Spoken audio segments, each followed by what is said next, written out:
Well, good day, fellow hoteliers, and welcome to episode 273 of the Hotel Marketing Podcast by Travel Boom. I'm your host, Pete DeMeo. And I'm Mackenzie Livernoy, and together with the team off camera, we are the Boom Squad. Welcome back, everybody. Mackenzie, how you doing? I'm doing great. Can't complain. First day of the month and off to a good start. Yeah, it's the first day of the month. We got 4th of July coming up on Friday, so we got a little bit of a short week. We got the birthday of the U.S. for all of our U.S.-based listeners. Yeah. For everybody else, it's still the 4th of July. It's just another day. But all right, so we got a cool episode today. So we've been saying this for years, or at least I have, is that nobody is ever coming to stay at your property. They're coming for an experience in your area. And your property, it's just a necessity for the guest. Now, with a few exceptions, right? If you are a Great Wolf Lodge, if you're a Disney property, some of those really kind of highest of the high properties, that's a little different. You are the destination. But your job as a hotelier then becomes to be the conduit for the experience that your guest is seeking. And that's where experiential marketing comes in. And that is what the topic of today is for episode 273. So it's going to be a very good one. It's got a lot of notes with it. So if you want to make sure that you're following along, check us out at travelboommarketing.com/podcast.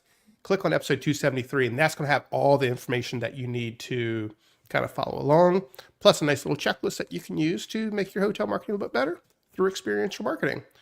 But also, a couple things to remember if you're listening to the podcast version of this, that we're also live on YouTube. We're on YouTube and LinkedIn live the first Tuesday of every month, starting right around 3:30. So if you happen to be watching us live, hello. Thanks for joining in live. I appreciate it. Hey there. And if you're listening, yeah, Mackenzie says hi too. Yeah. And if you're listening on just the podcast and you ever want to see what our faces look like, then you can pop over to the live episode or just catch us on LinkedIn or YouTube recorded. Either way is fine with us. We just want to make sure we're sharing some good hotel marketing with you. So Mackenzie, I got a question for you. Alrighty. I need to understand what that pet peeve that you have related to hotel marketing that you would just wish would die already. What's one thing that hoteliers do that you're like, oh my gosh, just you got to kill it? Yeah, one that comes to mind for me is definitely more related to, I mean, it can translate to really any channel that you're using content on, but I immediately think of the website.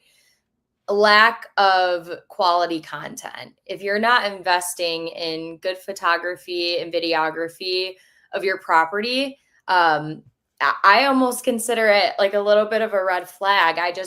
If I can't actually see where I'm staying and what I'm expecting to get out of the experience at your hotel, then I'm not going to waste time continuing to browse the website. So that's definitely something that needs to be updated pretty frequently. And you need to make sure that you've got that so you're good to go across all your other channels as well.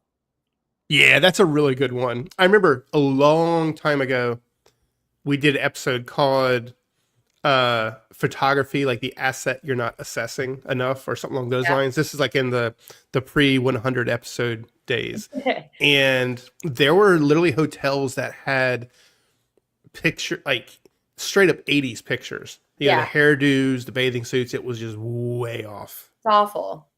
Yeah. Yeah. So that is something that I think every hotel needs to do is we probably should just bring that episode back and kind of re-record it for modern times.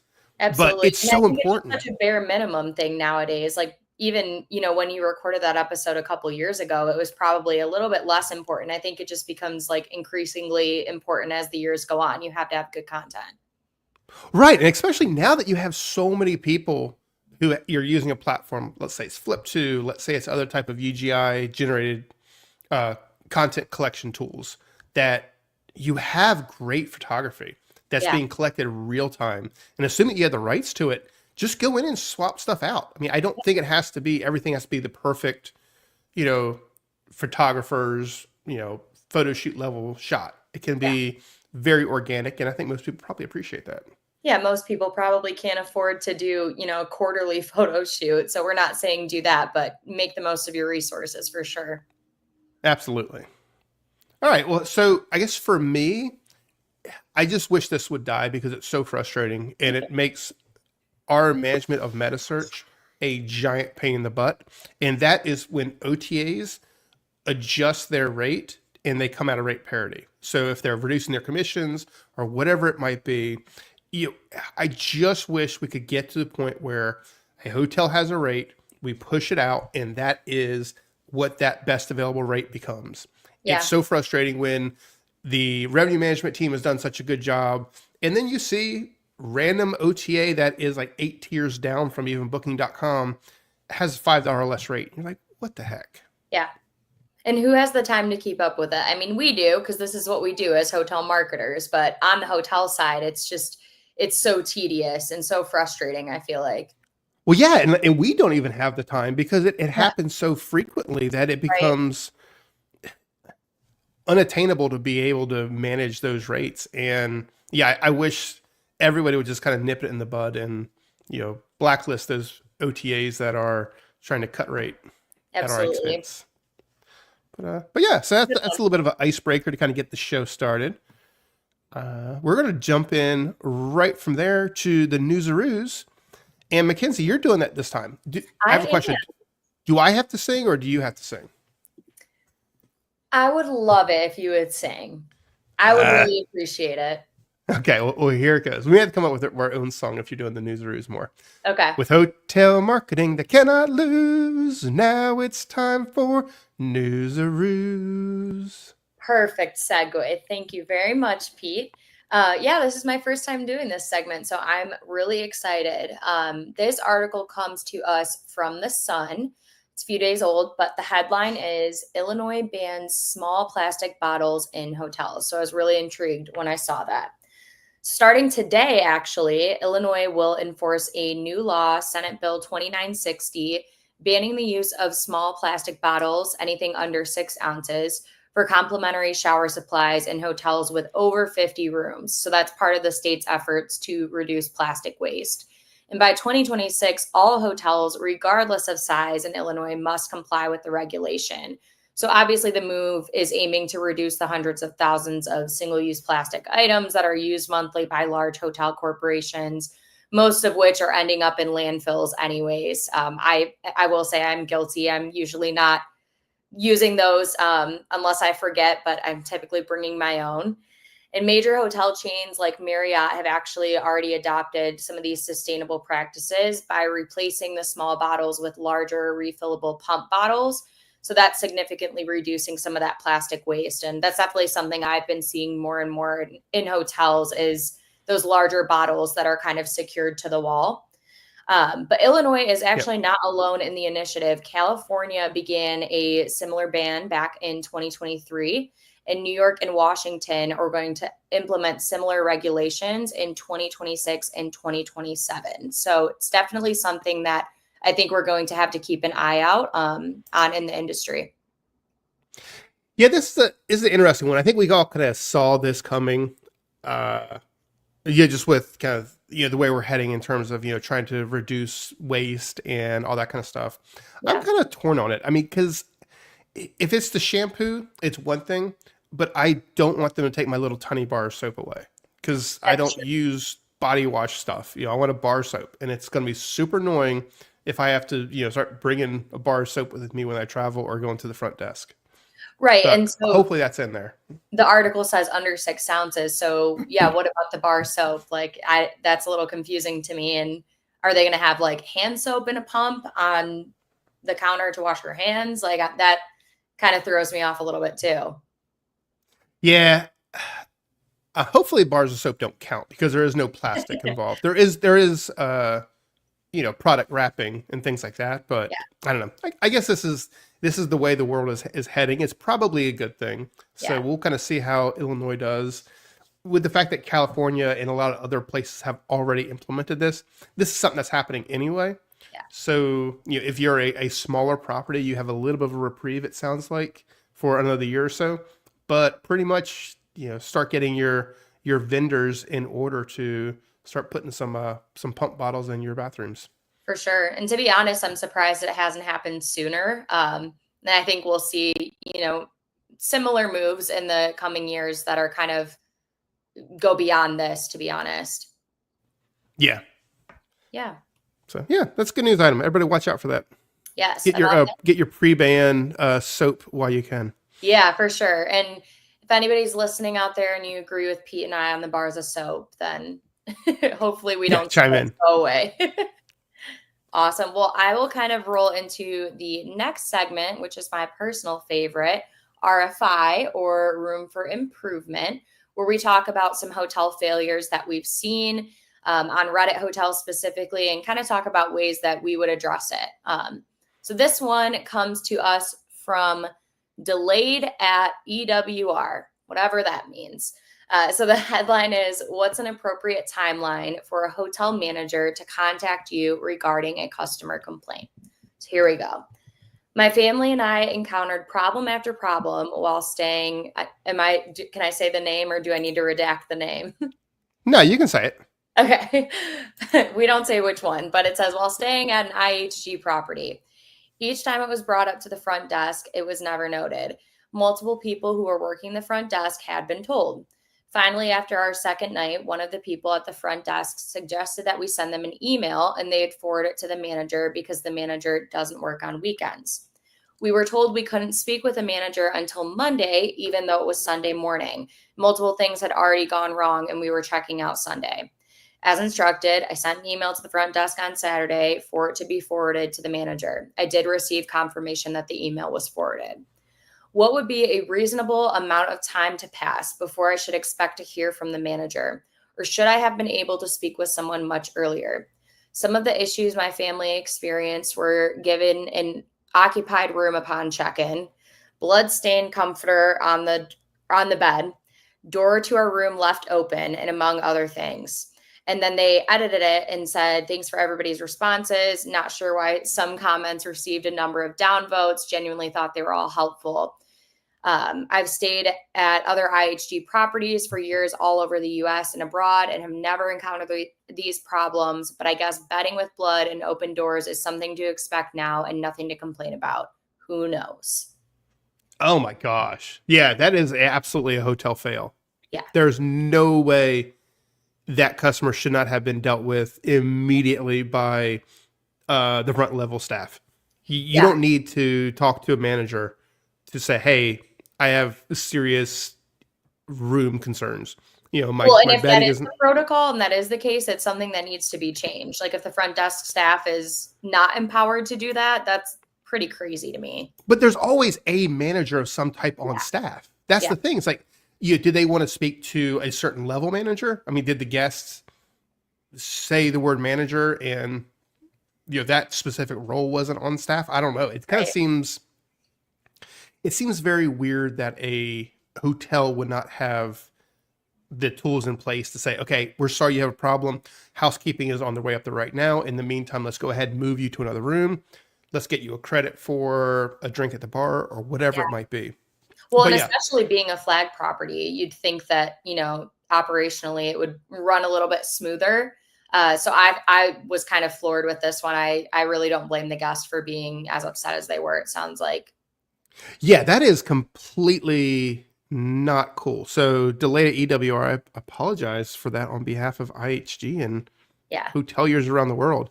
So anyway, EWR is Newark International Airport. Oh, okay. There we go. So that's where he's waiting. He's delayed. Got it. Yeah, he's waiting there for IHG to respond to them. There you go. That makes sense. Yeah, that's not cool. Not cool at all, IFG. Not at all. Or IHG, sorry. All right. That's a good one. Hey, so if anybody else out there has any ideas for cool rooms for improvement ideas, or they come across a cool Reddit post, share it with us. We love going down that Reddit rabbit hole. And if you send it to us, we would appreciate it. Yeah, it's a lot of fun. This one was fun to look at too. There was a lot of other hotelier staff in the comments that had some strong opinions on this. Yeah, I would think so. Yeah, actually, make sure that link is in the show notes. Yep. So as people are listening, they can click on it and see the shenanigans. For sure. All right, so we're going to go ahead and dive over to the main topic today.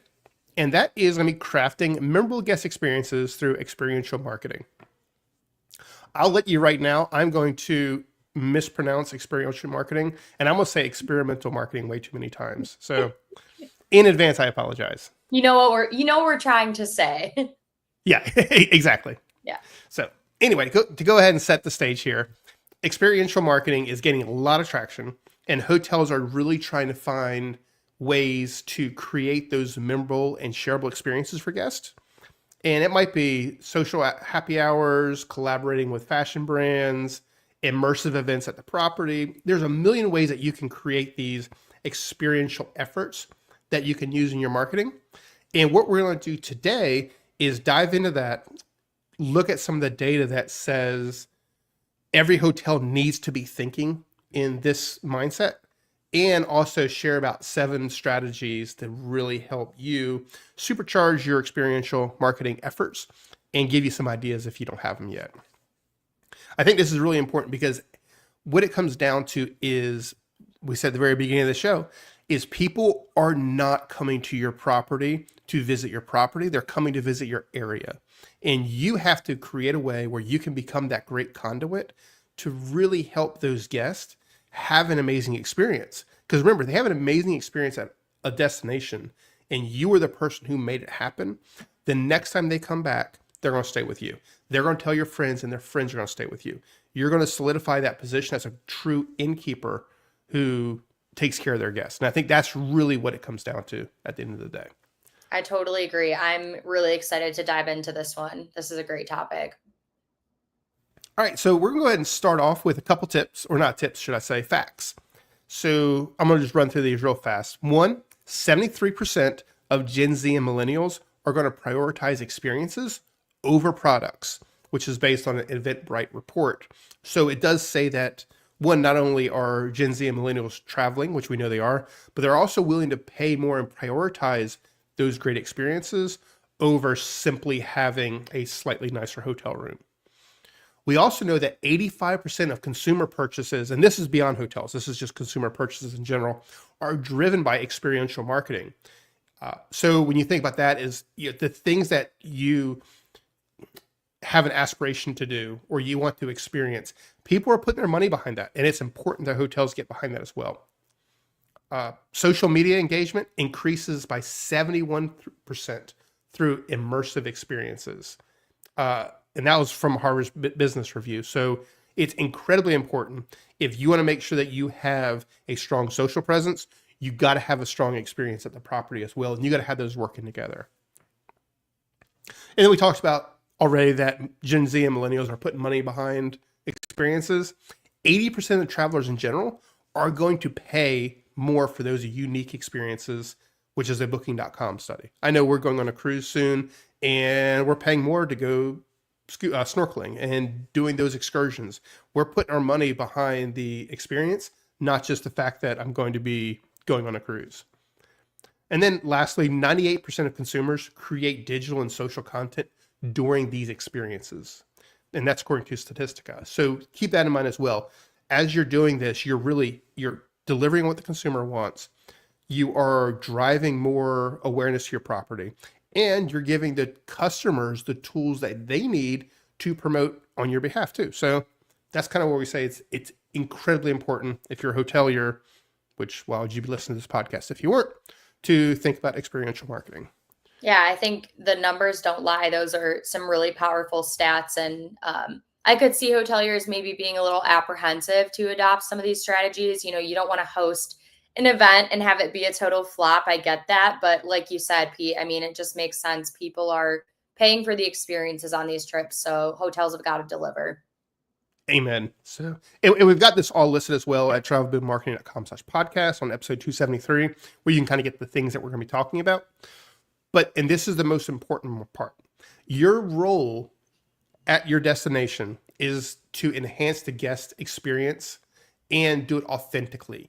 Your job is not to exploit the experiences at your destination as a marketing gimmick. The one great thing about the social web that we live in now is people who are exploiting get called out really fast. But the ones who are authentically engaging with their guests in their areas, they're the ones that are embraced and really do have a long shelf life. So don't try to, game the system. Just authentically be that conduit to great experiences at your property. Absolutely. Yeah, I think that one's super important. And then one that I want to just touch on a little bit is curating local content. So, like we've talked about a little bit already, but really just being that local authority, and you're educating the guests kind of throughout the process. So, before giving them enough content on your marketing channels and your website, during the stay, having, your front desk staff really be that local ambassador. And then even after the stay, continuing to kind of build excitement about your area. So I think what's key there is just really building some evergreen content around themes like local history, cuisine, hidden gems, famous personalities. If you're from a town where somebody famous originated from, I think that's really great to showcase and just to kind of build excitement about what makes your hotel unique. Your hotel is kind of a piece of that puzzle, of a larger area, which is really great. And you kind of have to start by understanding why guests are coming to your destination in the first place. So develop content clusters around some of those key themes and reasons why people are coming to visit you. And then my last recommendation there is really just using multiple formats. So do things like blogs, videos, photo essays, um, interact with UGC there, and just have multiple options for guests to kind of download that content and really absorb it before they come. For sure. And I think that's the really important part is understand why guests are coming to your destination. You already should know this as a hotelier because that's the most basic of the basic to say, hey, what brings you to town?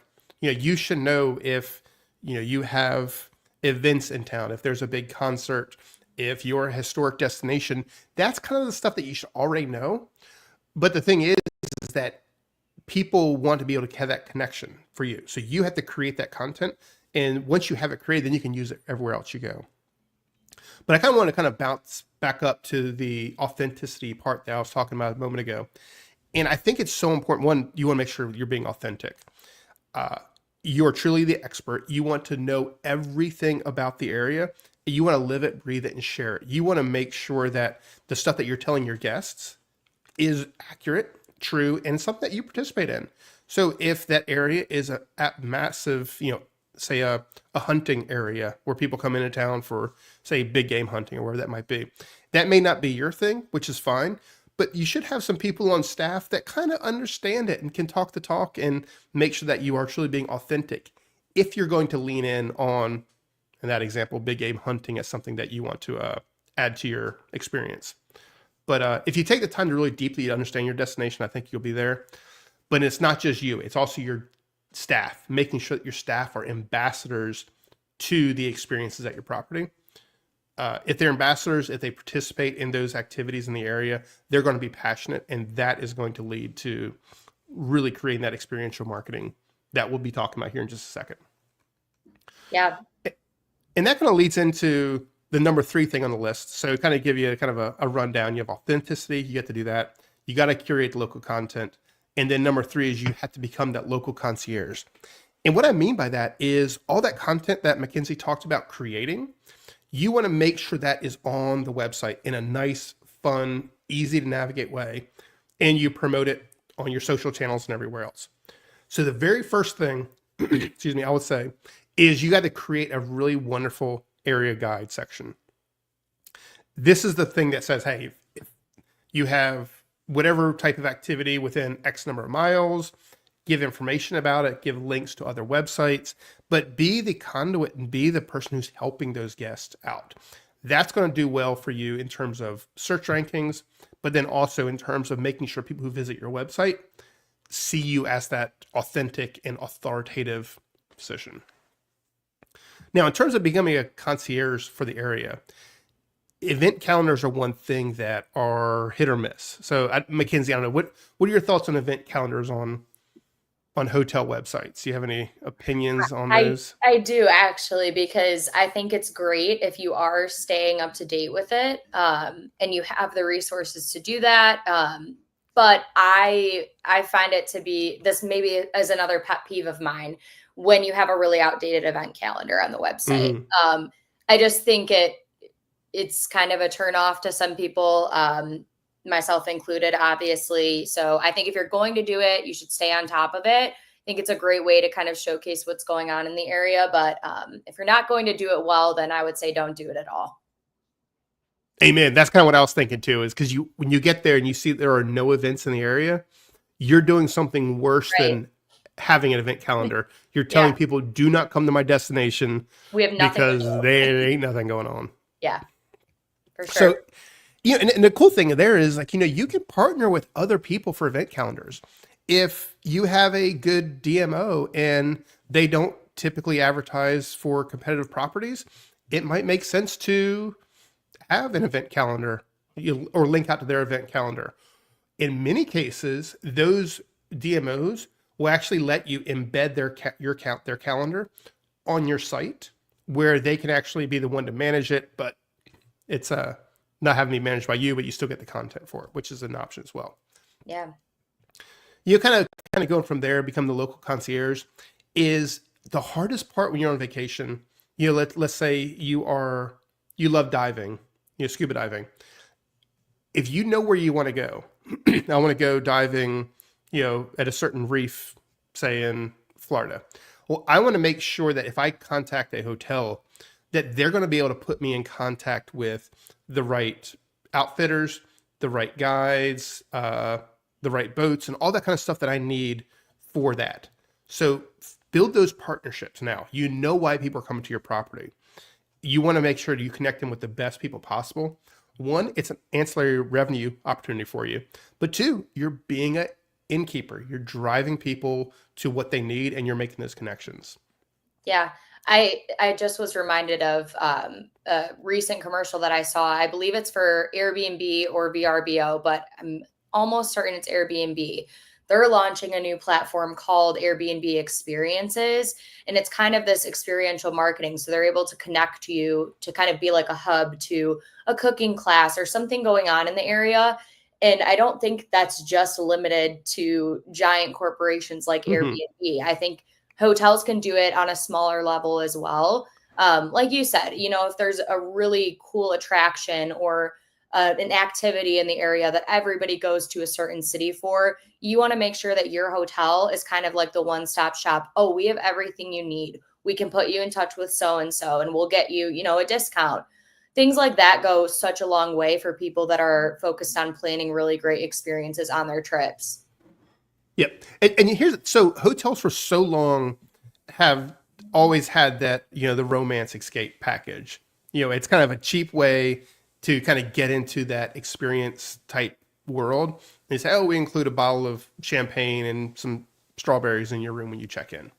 Okay, that's like the low level of the true experience, but it's on the right path. So what other ways can you create these pre-built itineraries or packages for people looking for specific activity in your area? If it's a foodie weekend, if it's the ability to have a discount on a dive package, if that's your thing, whatever that might be, I think it's really important that you take the time to put that together, because that is the first thing we're talking about here that actually connects the people who want to visit your area in you being able to pull the conduit to make that all work together. Totally agree. So what's the next one here? Number 4 on our big list. Alrighty. This one is me too. So talking a little bit more about curating your hotel story. Where do you fit in? Like I said, I think I compared it to like a piece of a puzzle of the area that you're a part of. But having your hotel kind of still maintain its own brand identity, but being on par with the theme of the area. So design and detail are super, super important. And I know we're just marketers, but I think this is a really, really fun topic to kind of dive into a little bit more. So I think guests need to feel your story, whatever type of feeling you're trying to elicit from the moment that they arrive. So I think design and messaging is super important in marketing beforehand, but also on property. So how can you highlight your building's history? I know some people they have such cool stories and such historic properties. There's an organization called Historic Hotels of America, and I'll go on their website all the time and just read up on different stories of different places in the US. They've got great properties, super cool. You should check them out. But yeah, was your building once a train station or a post office, maybe somebody historical's home. And if you have a new building, you can still talk about what was there before. So I'm kind of a history nerd. I love stuff like this. And I think if you incorporate it on the website and throughout the property, it's a really, really cool way to kind of differentiate yourself. Have you Well, ever been anywhere cool, Pete? well, I would say we talked about the Vendu Inn recently on one of our shows where we had a company retreat, but this is a amazing property in Charleston, South Carolina. They call themselves an art hotel, and they have when it's in a really old building, which means the walls are a little bit angled, the floor kind of changes texture and stuff like that. You can tell I you're in something love that's that hotel. I hundreds can't of wait to years go old. back. So cool. Yeah, it's incredibly cool. But they have an artist in residence, and you can actually go by and see in the hallway. They have like a little open area in one of their hallways where there's this dude actually just painting Charleston paintings right there in front of you. And every painting in the whole entire place, including in the individual rooms, you can buy. It is local art, and it when you go there, you're not staying at a hotel in Charleston. You're staying in Charleston, like every aspect of it. You know, from they have little macaroons when you show up, which is like their thing that match the color of the room decor, and they have the artist in residence. They have little champagne times and stuff. It's like they make it to where I'm here for an amazing Charleston experience, but as a bonus, I'm getting amazing property experience as well. And I think that team specifically with the Vendu just hit that out of the park. 100%. One of my favorite parts too is the fact that when you walk in, it's somebody is greeting you. It's like a small little desk that they're sitting at. And it just feels so personable. I really love that they do that. And I think their branding is just so cool. So shout out to the Vendu. You guys are awesome. Oh, did you have like those cool little coffee cake, like cinnamon cakes in the afternoons?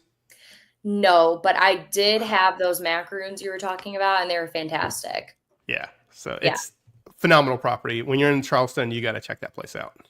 I will say I went to Paris in March and had true authentic macaroons there, and they were pretty close. So great job Ah, to them. there you go. So Yeah. I think kind of to wrap that up is we kind of talk about the content we have on the website. That can be the host of all your stuff. So in the rooms, if you have QR codes, if you have things like that, that people can snap and get more information about the history of the area or why this floor is tilted all weird. Well, because it was a old maybe tobacco warehouse, wherever it might have been. It's cool to be able to see that it's kind of the history of that, and you can connect that to your site. Absolutely. Yeah. So kind of going from there, let's talk about some of those unique on-property experiences. And I think we kind of talked about that a lot with the Vendu example, where you have very authentic art, things like that at the property. But what you can also do is actually bring people in and have the experiences that they seek at the property itself, and not have to send them some off. Uh, so I would say first of all, avoid generic offerings of, hey, let's learn how to cook breakfast, something like that. But if you're in Charleston and they have a chicken bog cooking class, okay, that is cool. I think a lot of people would love to see that. I'm not sharing the way I cook chicken bog because that's a secret, and nobody's getting that from me. But I think if you give people the tourist edition of that, that's Tell great. it, Pete. Make No it way, no, quick. no, no. Bacon is involved, but that's all I'm saying. Okay. Okay. Anyway, but like, yeah, you include like local music from local artists. If food trucks are the big thing, make sure that on a certain day of the week you have food trucks out front. If it's foraging walks, if it's beach yoga, bonfire storytelling, take what's people love about your area and put it onto your property in a nice, authentic way. Because here's the thing: is we talked about the fact that what was the exact stat? I believe it was 90%. Yeah, 98% of consumers are creating digital or social content during these experiences. That means if you have 100 people at your property, just a tiny number of people, and 98% of them are taking pictures of having story time around a campfire while they're roasting marshmallows. I mean, oh my gosh, you can't ask for better social press than that alone. Yeah, I feel like this would work exceptionally well for hotels that have F&B outlets because that's a great way to kind of introduce a guest, bring them in to have that experience and kind of like your drive market. People might come and stay for dinner and drinks and then come back and do like a staycation. So, Yep, absolutely. Yeah, so I think it's, lean in, make those on-property experiences authentic and matching the destination that you're in. totally. All right. I will talk a little bit more now, kind of about the engagement piece. So Pete just mentioned, 98% of guests are filming content during events like these. But what do you do after the fact? I think that's what really counts. And that's where it can kind of benefit you and your business. So we recommend engaging socially on the channels that make sense for your hotel. Maybe it's Facebook, Instagram, Reddit hotels, our favorite here at Travel Boom, and TikTok. It really just depends on what I think your demographic is and kind of what those users are leveraging. So definitely want to like and comment and interact with those kinds of posts and let your social channel kind of be a resource for people coming to the property, but you don't want it to be a sales pitch. And I think that kind of ties back into the authenticity piece is you want to make sure that you're not just writing canned responses back to people. You're really telling the story and you can tell it's a real person behind the account. And I think it's really great too, because you can find potential leads if you scour nearby social channels. So if you go on, your nearby restaurant, you can kind of see what people are enjoying in the area and how they interact with that content and kind of replicate it for your hotel. I think that's a great place to start. It's really, really important to do that community interaction piece. Yeah, and I think building on the social channels that we talked about. So if it's Facebook, you mentioned Reddit, TikTok, whatever it might be. I think it's important to differentiate. These are not necessarily the channels that people are going to right before they book your stay. They're not necessarily going to be in that conversion funnel of a guest. Mhm.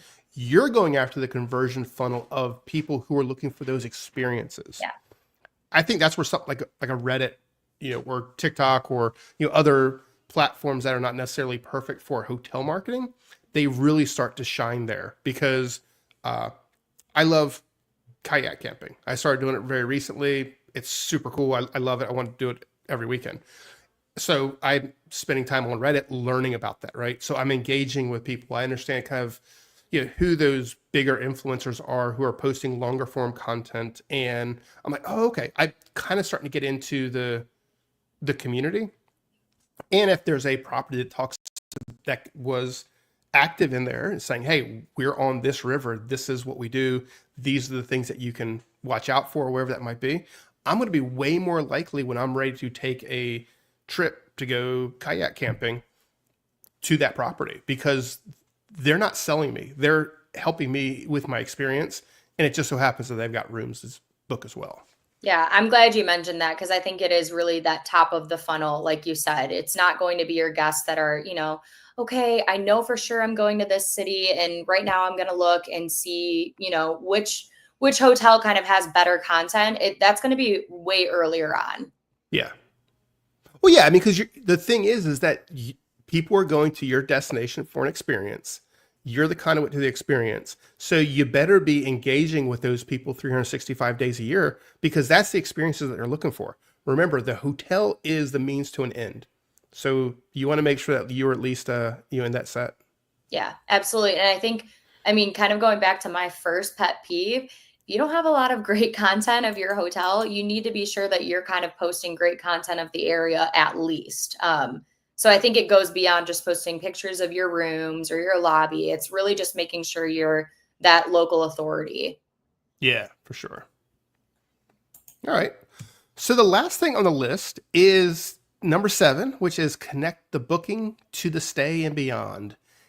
What we mean by that is once the person understands they want the experience, you've created the relationship with them. So there's a lot of stuff that's going to happen between when they make the booking and when they have their stay. You want to make sure that your pre-arrival emails are personalized with the information that that person is looking for. And if you really want to get into the experiential game the right way, you're going to have segments of travelers that, Pete's the kayak camper, Mackenzie is the foodie, someone else might be, the adventure traveler, whatever that might be, and feed them the information that they need, not just the blanket, oh, click here to upgrade your room from an angle oceanfront to an oceanfront, whatever it might be. Make that stuff personalized. And make sure that you keep that communication tailored to the experience through your in-stay communications, your SMS, your app messaging, all that kind of stuff. That can happen before the stay and all the way through the entire process. And kind of wrapping things up, the checkout is not the end of your relationship. It's really and we've actually said this on the show before, is the time the person checks in is the first opportunity to get that person to come back and stay at your property a second time. So evolve that relationship. Make sure when they check out, okay, share your photos. How was your experience? What was the actual reason you were here, and did you achieve that? And then surprise them a little bit. If you are an area who has awesome hand poured candles, that's a perfect time for a small little trinket to remind them of their amazing stay at your property. Yeah, I love that. I think it's so important. And I'm one of those people that loves the little trinkets and the little souvenirs. So I think it's great to have something to kind of remember the property by. I know some people might not appreciate it as much, but I think it's such a great offer to have. Mm-hmm. Yeah, and when you think about it from a pricing perspective, it's not incredibly expensive. No. In terms of your overall operational cost, and it's something that people have forever. Definitely. So, but yeah, I think if you're a small property, if you're a boutique and independent, I do feel like experiential marketing is not a nice to have. I think it's going to be one of your biggest competitive advantages, because in many cases the major chain hotel in your area is more cookie cutter. They're doing the same thing in every single market. And if someone's looking for an experience, they want that experience 24/7, and it gives those smaller properties a huge opportunity to fill that gap. So whether you have a big budget or a small budget, I think it's something that really does work for really any property. Yeah, and I think there's ways to kind of start small and scale from there. It's crazy. We are already in July, but as we kind of look ahead to 2026, I think these are things to kind of start incorporating into your planning. And start having something maybe once a quarter, once a month, whatever it may be that works for your hotel, and go from there and see how it goes. All right, Pete. Yep. I was trying to hit the unmute button and it wouldn't work for me. I think it's your time to shine. I know. It was me being scared. I was trying to get the countdown timer pulled up. I was. So, so Mackenzie's right, because it is now 60 seconds to success. And if you don't know, 60 seconds to success is when one of us has just 1 minute to share a tip or trick to make your hotel marketing more effective. Think about it as if you walk into an elevator and by some reason the person next to you says, "Oh, I see you're in hotel marketing. Please tell me what I can do to make my hotel better." And you only have a couple floors, so you have 1 minute to get it all done. That has happened to me so many times. Every time I'm in a hotel, someone says, "Hey, I see you're a hotel marketer. Tell me a tip or trick to make my hotel marketing." I just knew by the looks of you. It's like, again? Yeah. So anyway, or if you're on the stairs, I can do this and then go, yeah, like I'm out of breath trying to share a tip too. Yeah. But, all right, so we're going to start the timer and see how we do it. So I'm clear my throat and hit go. All right, so here's my tip. People buy benefits and not features. That's a common saying that really holds true in hospitality as well. Basically what we talked about today. One property that I was really looking at is Premier Inns. They have a good night guarantee, and they don't go into the boring details of what makes it a good night guarantee of thread count, mattress type, whatever. They just say, hey, if you had a great night's sleep, that's what we care about. And they lean into that. They focus on storytelling to create that emotional connection, and they really do build up the benefits of the property, which is what we talked about today. So that's what I would say is to highlight the unique experiences and memories of your property and offer a sense of aspiration when you're staying at the property as well. Remember, people don't book rooms, they're booking feelings, moments, and experiences. So audit your hotel's messaging from the lens of delivering those great experiences and watch your bookings soar. And that's it. I want to time this timer because I do feel like it's more than 60 seconds. Yeah. Well, I think either we, way, I think that was a great tidbit. And I love that you brought up the Premiering example because that is such a great example of selling the benefit, selling the solution, and not like the specifics. People don't care about the thread count. I mean, I do, but that's not the thing that you should sell the messaging on. It's come so here. I would suggest that you don't care about the thread count. Yeah. I I care would about say getting you, a good night's rest. I think you say, oh, I associate a high thread count with a great night's sleep. And they say, no, no, don't worry about that. All we're saying is if you don't have a great night's sleep, come see us at the front desk. We'll take care of it. Yeah, definitely. So, That's a really but good yeah, one. so that is the 60 seconds to success for today. These are tricky to come up with where you can kind of get a tip that comes up in just 1 minute. So if you have any ideas for 60-second success tips that you might have, share them with us over at Travel Boom. We would love to be able to get that feedback and drop it into the show in the future. So Mackenzie, anything else that you want to share before we bid our listeners adieu? I don't think so. Like I said, it's the first of the month, so hope everybody has a great month and safe and fun holiday weekend.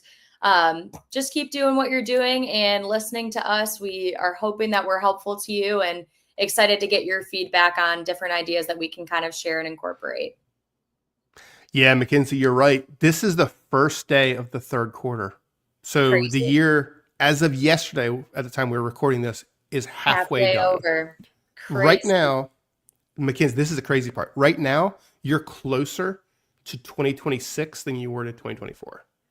Oh my gosh. So the future is straight up here. Woo! So think about that. It's before you know it, you're going to start doing 2026 budgets. Yep. Whether we like it or not, it's coming. It's happening. It doesn't Yep. care. So, Nope. well, perfect. Well, thank you, everybody. That is kind of all we have. If you want the show notes and more, just go to travelboommarketing.com/podcast and click on episode 273. Most importantly is if you're listening on the show, on the podcast version, check us out on YouTube and LinkedIn on the first Tuesday of every month at right around 3:30 Eastern, and you can see us do this thing live.